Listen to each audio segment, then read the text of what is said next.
इसमें पढ़ने जैसा क्या है? ये तो तुम्हें मैं ही बता देती कि धरतीवासी क्यों बुलाते हैं तुम्हें मामू। मामू नहीं, वो मुझे मामा जी बुलाते हैं। चंदा मामा जी। जी? इतनी इज्जत कौन दे रहा है तुमको? हाँ ये सच है, धरतीवासी मेरी बहुत इज्जत करते हैं और तुम्हारी नजरों में मेरी कोई वैल्यू नहीं है। वैल्यू? तुम्हें तो शुक्रगुजार होना चाहिए मेरी ग्रेविटी का, जिससे तुम्हें खींच के रखा है और सौभाग्य से उस ग्रह के चांद बन गए जिस पे जीवन है। तुम्हें मेरी वैल्यू तब पता चलेगी जब मैं यहाँ से चला जाऊंगा। गाइस, मैं तुम्हें बताता हूँ कि तुम लोग कितने जरूरी हो एक दूसरे के लिए। गुरुजी, मुझे आपका लेक्चर नहीं सुनना है। साफ बात ये है कि अब हम साथ में नहीं रह सकते हैं।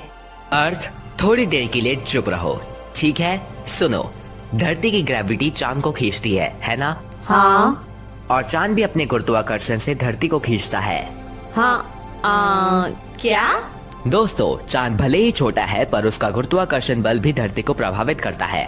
पर मैं बड़ी हूँ। अर्थ, पर ये छोटू भी तुम्हारे धरतीवासियों के लिए बहुत ज्यादा जरूरी है। तुम्हें पता है कि चांद की ग्रेविटी की वजह से तुम अपने एक्सिस पे लगभग 23 डिग्री तिरछा घूमती हो, इसीलिए तुम्हारी रोटेशन की गति कंट्रोल में रहती है। तो अगर ये छोटू नहीं होगा तो तुम्हारी घूमने की गति बहुत तेज हो जाएगी और फिर तुम पर मौसम बहुत तेजी से बदलने लगेंगे।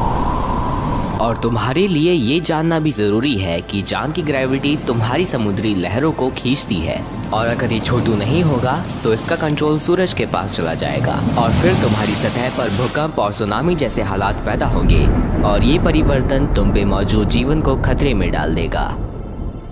तो ये चिलगुजा मेरे लिए इतना जरूरी है? तो अब जब तुम्हें मेरी वैल्यू पता चल ही गई है तो माफी मांग लो, माफ कर दूंगा। गुरुजी, एक काम करते हैं, आप अपना सबसे बड़ा चांद गैनीमेड मुझे दे दो और इसे ले लो। क्या? इससे अच्छा तो मैं इसकी सतह पे मौजूद उस भैंस के आगे बीन बजा लेता।